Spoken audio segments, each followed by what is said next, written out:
Mbak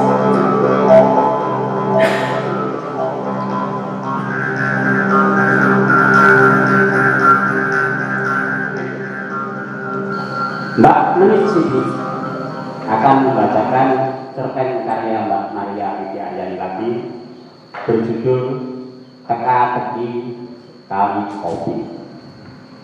Nah, Mbak Menik Siti ini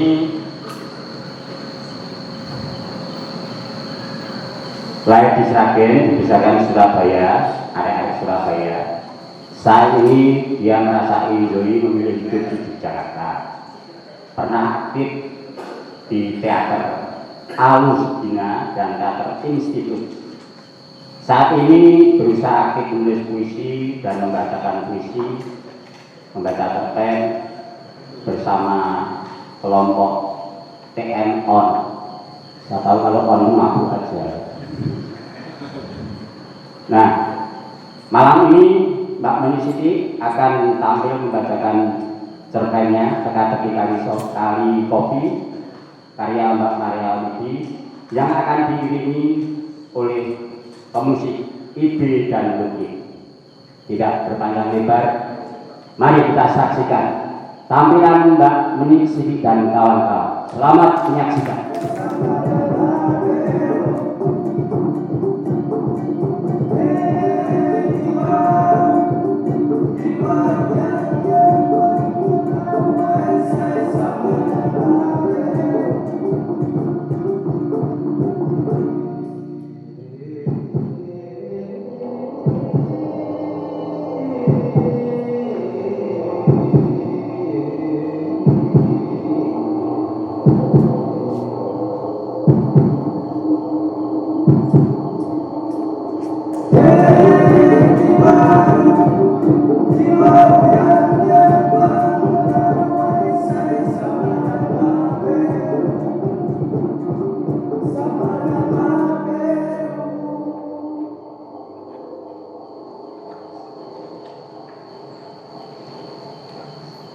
Ibu Guru, 3 hari lagi 17 Agustus toh kita bikin acara Yospan ya Ibu Guru? Ya boleh, tapi kita harus upacara dulu ya. Tabur bunga juga kak Ibu Guru? Ya, selesai upacara tabur bunga dulu di dermaga sebelah barat sana, mengenang kitabku pahlawan yang gugur di laut Arafura. Seperti tahun lalu. Hayo, masih ingat siapa itu nama? Yosudarso Ibu Guru. Dia mati ditembak Belanda di atas kapal macam tutul. Teriak Pengki Matamua di sudut kelas. Ia sibuk membuat pesawat-pesawatan. Sudah jadi 3. Pesawat dari kertas lipat warna biru, merah, dan putih. Hah, pintar kamu Pengki. Masih ingat cerita Ibu Guru ya? Kamu pintar juga ya bikin pesawat. Untuk siapa pesawat itu? Kok kamu bikin 3? Ini yang merah dan putih mau terbang di atas laut Arafura membawa bunga tabur untuk Yosudarso Bu Guru. Imajinatif juga ini anak. Lalu yang biru untuk siapa? Tanyaku. Yang biru mau saya sopiri sendiri. Mau saya sopiri sendiri Bu Guru. Cus. Tabrak Ibu Guru. Hei Pengki, awas kamu ya.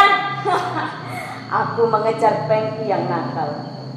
Sudah menonjok perutku dengan pesawat birunya. Begitulah aku dan murid-muridku. Mereka tidak merasa aku yang asli Jawa, berambut lurus ini berbeda dengan mereka. Anak-anak memang polos, apa adanya. Hal ini yang membuat aku betah mengajar di Papua. Sudah 3 tahun aku akrab bersama murid-muridku kelas 5 di SD Impres kampung terpencil Amuni, Papua. Sebuah kampung di tepi Kalikopi, anak sungai Aikwa yang merupakan muara laut Arafura. Ini merupakan tahun ketiga aku mengadakan perayaan 17 Agustusan. Ingin menanamkan rasa nasionalisme terhadap anak-anak murid di tanah Papua.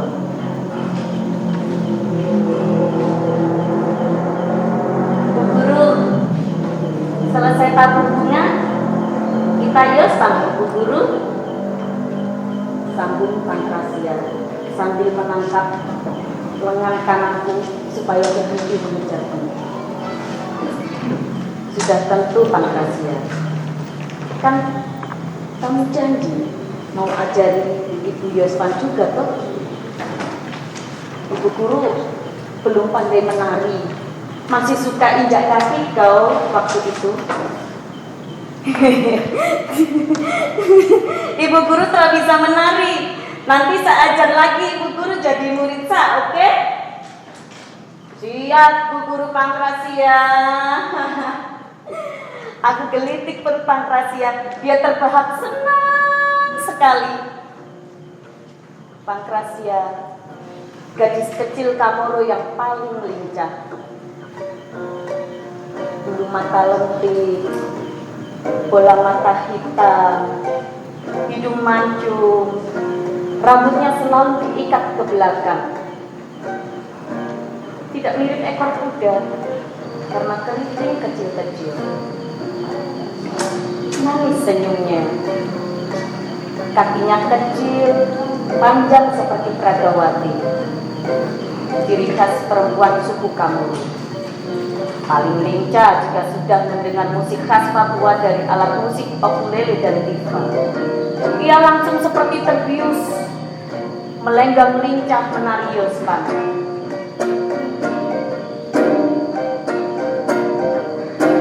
Tari Yospan adalah tari gabungan dari 2 tarian Papua, yaitu Yosim dan Pancar. Tari Yosim berasal dari Waropeng. Gerak tarian lebih mengutamakan kebebasan, mengekspresikan gerakan, dan mengandalkan kelincahan gerak. Sedangkan tari Pancar berasal dari Biak dengan gerakan lebih kaku karena harus mengikuti irama tifa dan ukulele. Konon, gerakan tarian ini terinspirasi saat pesawat-pesawat bermesin jet mulai mendaratkan rodanya di Biak sekitar 1960-an. Saat itu sedang berlangsung konflik antara kerajaan Belanda dan pemerintah Indonesia. Banyak pesawat-pesawat tempur buatan Rusia yang dipacu oleh pilot-pilot Indonesia terbang di atas langit Biak, tepatnya di atas bandara Frans Kaisiepo sambil melakukan gerakan-gerakan aerobatik. Sebuah proses kreatif yang sangat unik. Sebuah tarian terinspirasi dari bunyi pesawat.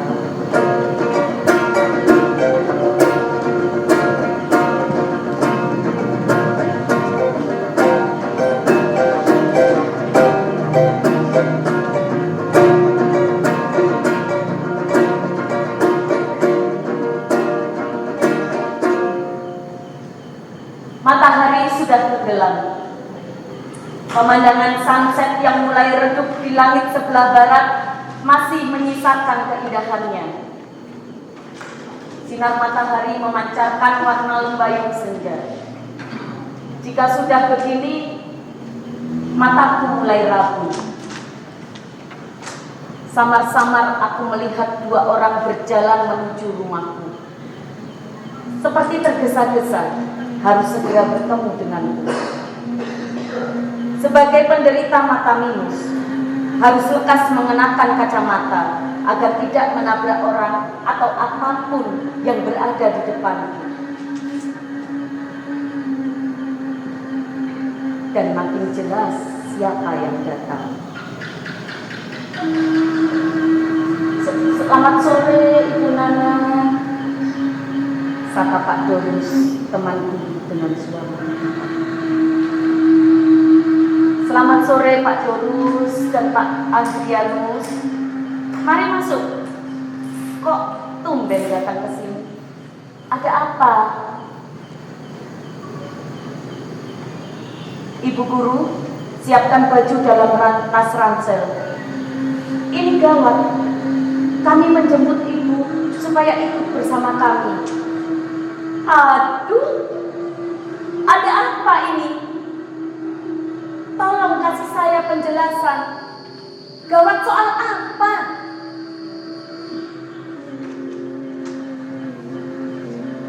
Ibu Nana tidak usah banyak bertanya. Waktunya sempit sekali. Ikuti saja yang saya katakan. Saya beri waktu 5 menit untuk bersiap. Aku jadi ketakutan dan menuruti perintah Pak Dorus.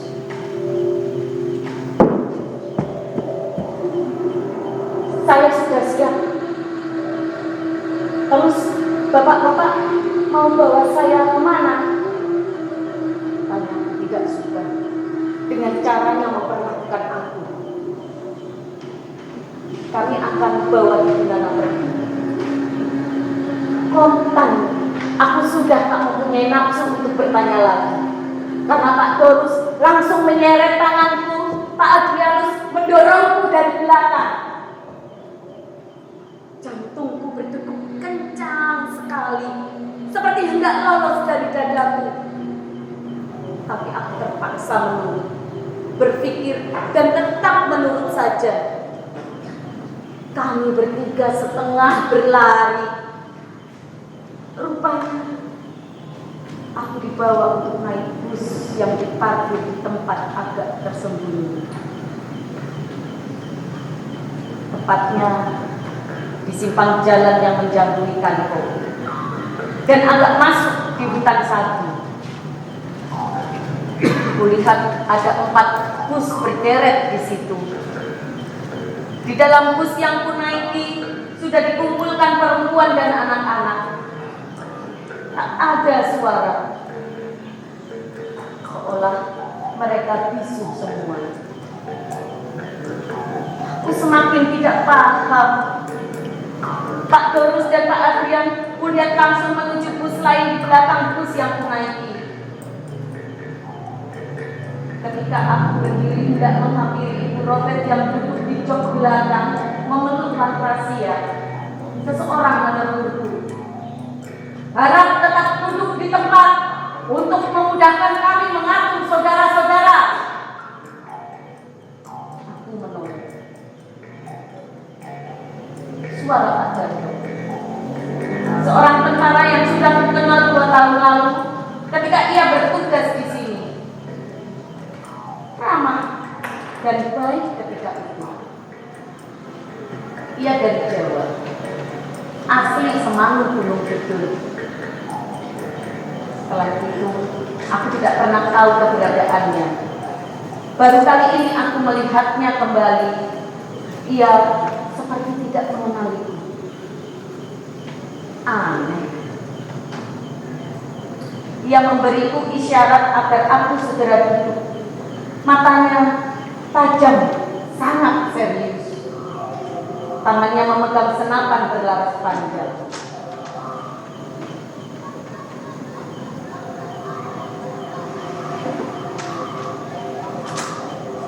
Kemudian tiba-tiba Pak Darto bersuara lagi. Kali ini lebih tegas. Saudara-saudara, jika Anda mendengar tembakan, langsung tiarap. Ibu-ibu yang membawa anak-anak harap selalu melindungi anaknya terlebih dahulu. Bila keadaan genting, kami akan membawa ke tempat yang aman. Paham ya? Terima kasih.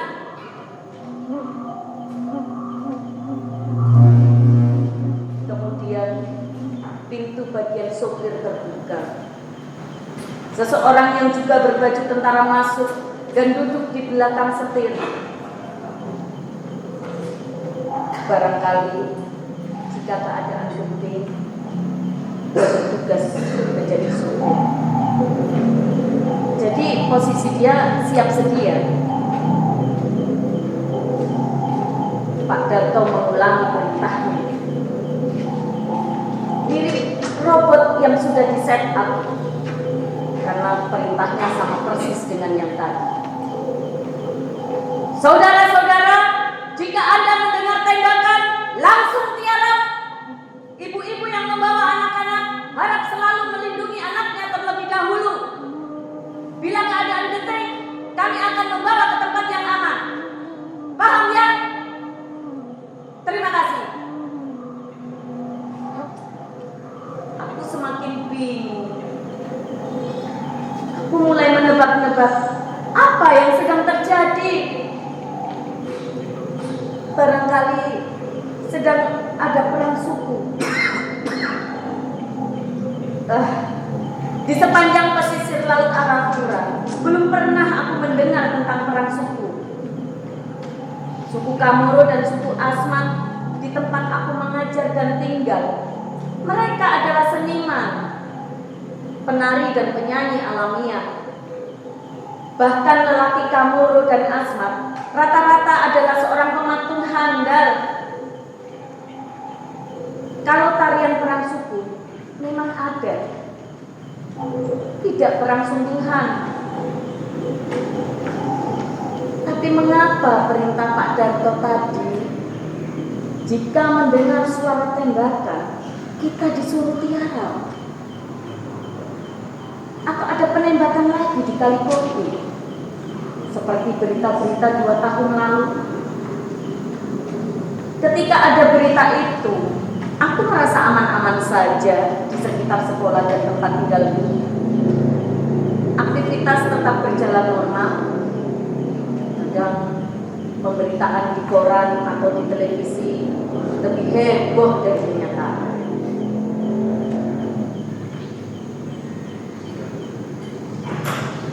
Tiba-tiba kami semua di dalam bus mendengar suara tembakan berkali-kali. Suaranya agak jauh, seperti tidak mengarah ke bus yang aku naiki. Tiarap, tiarap, teriak Pak Darto dan Pak sopir serentak.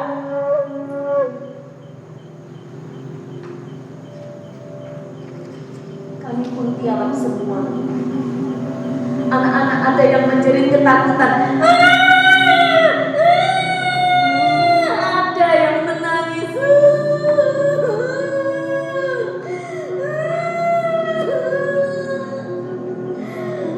Aku hanya bisa tiarap dan ingat berdoa. Suara mesin bus dibunyikan. Berarti jika sewaktu-waktu genting siap membawa kami pergi dari tempat ini. Tiba-tiba ada tangan kecil meraih tanganku. Entah bagaimana cara dia merayap sampai kepadaku. Langsung kutarik tubuh Pankrasia dalam dekapku. Oh, guru, aku takut. Dia berbisik.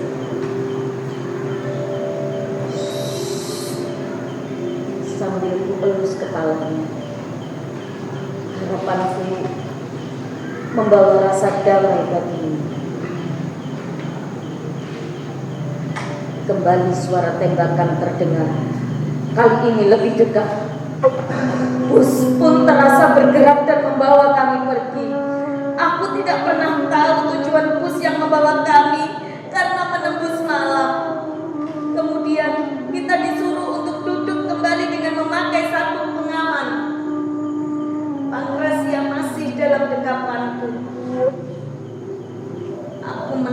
belakang, memberi isyarat pada Bu Robert bahwa anaknya ada di sebelahku. Kulihat ia paham dan mengangguk. Bus melaju lebih kencang. Sekitar setengah jam berada di dalam bus yang berlari kencang, berhenti juga akhirnya. Aku masih belum paham berhenti di mana, karena kami tidak diperbolehkan turun. Namun Pak Darto akan mengawal yang hendak turun buang air.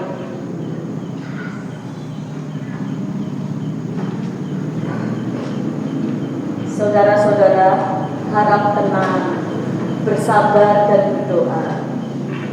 Jika keadaan sudah aman, kami akan mengantar saudara-saudara ke rumah masing-masing.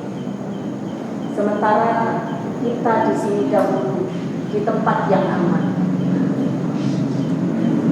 Pak Darto mulai menjelaskan dengan ramah. Ia sempat melemparkan senyum kepadanya. Ubun-ubunku yang tadi seperti menggeliat kini sudah menempel kembali di kepala. Ibu Guru, 3 hari lagi kita jadi menang Yospan kan? Tanggal siang ini mendekat terdekat.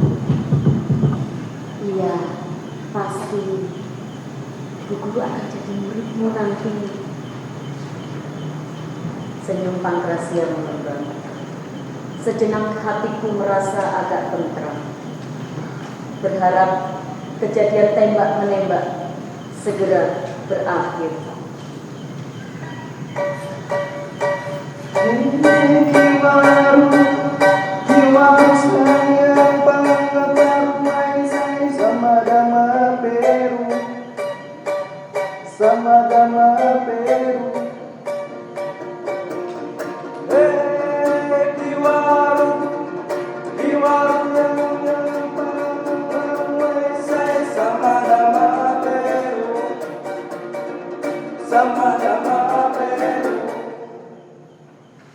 Tiarap!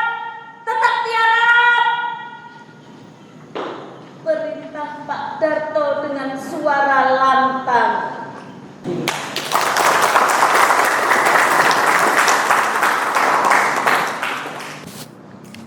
Mbak Maria, saya ingin bertanya, profesi panjenengan itu kan guru.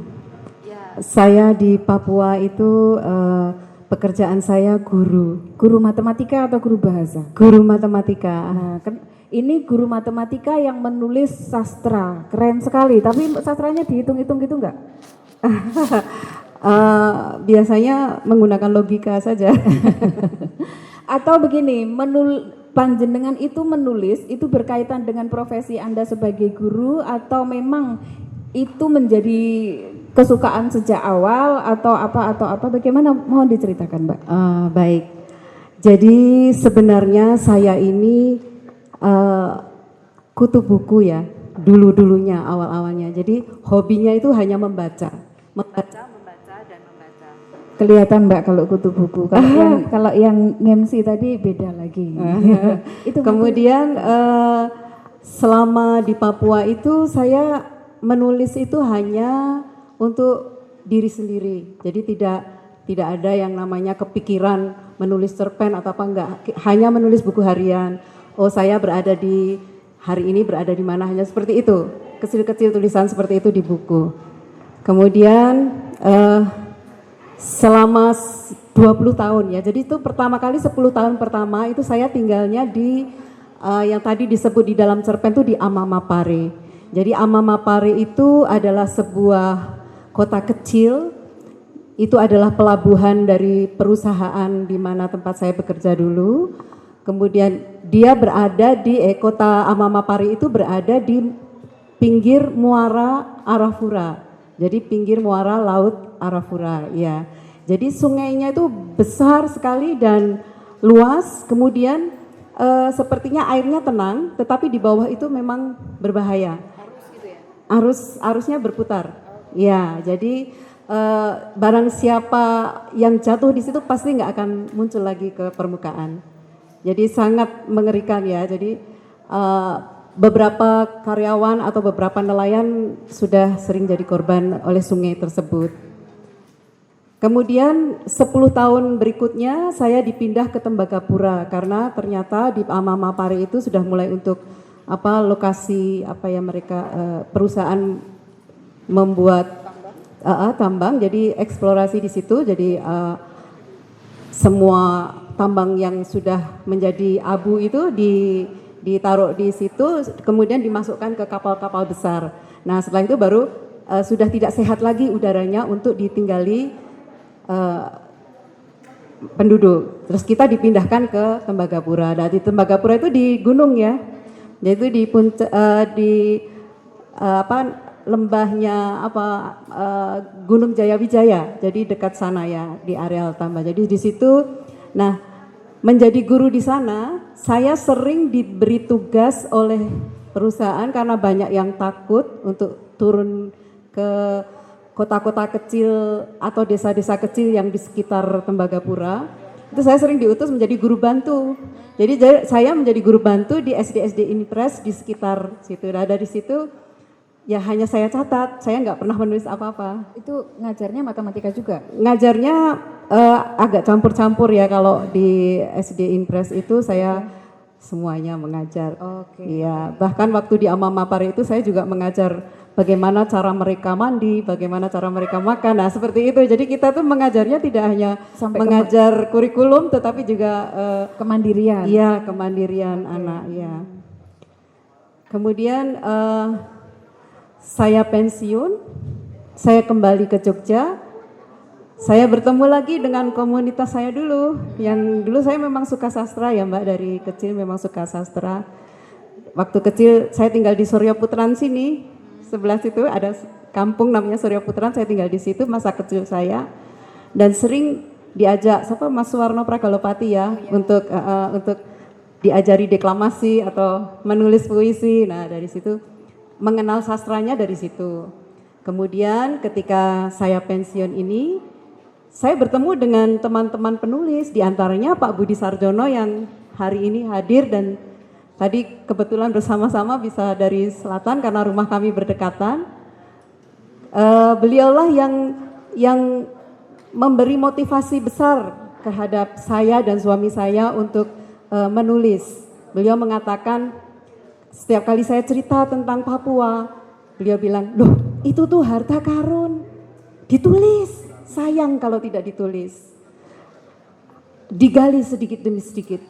Dari motivasi yang diberikan oleh Pak Budi itu, kemudian kami berdua, saya dan suami mulai berpikir, oh ya, mungkin menulis cerpen. Nah, suami masih belum menulis, saya yang mulai dulu. Oke, berarti tulisan-tulisan yang tadi mengenai Papua itu ditulisnya sudah di sini, tidak ya, sudah di sini ya. Oke. Jadi itu tulisan itu saya tulis ketika tahun 2013 saya mempunyai kesempatan untuk kembali ke sana ke Papua kembali untuk berkunjung, hanya berkunjung saja sih. Nengok anak kan? Iya, selama berapa ya, 3 mingguan lah gitu. Terus Pak Budi memberi PR. Pokoknya kalau sudah di Papua, pulang dari Papua di Jogja harus ada 3 cerpen. Jadi itu sekalian kayak ngecas ingatan gitu ya? Iya, terus saya mencoba di sana, saya waktunya agak slow gitu ya. Jadi saya pinjam laptop anak saya, kemudian lahirlah cerpen yang seperti tadi dibacakan. Ya, ada 1 peluru, teka-teki kali kopi, dan kole-kole pengki. Nah itu cerpen-cerpen itu adalah galian dari memori-memori saya dulu di Papua, kemudian terbentuk di dalam sebuah cerpen. Karena waktu sudah jam 10, kita dibatasi oleh waktu. Mbak Maria ini pernah mendapatkan penghargaan dari Sri Sultan ya, ketika beliau masih mahasiswa, masih pelajar, karena saking seringnya beliau mendapatkan juara dalam hal membaca puisi. Untuk itu, closing kita malam ini, saya todong Mbak Maria untuk membaca sebuah puisi. Setuju ya? Monggo Mbak Maria sekaligus menutup acara kita pada malam hari ini. Terima kasih. Panggil aku Trinil, Mbok. Puisi karya Maria Widi Aryani. Mbok Rami, apakah kau masih ingat Trinil? Aku pernah hidup di Kabupaten Jepara yang penuh bangunan kekar, gedung-gedung tinggi dikelilingi pagar.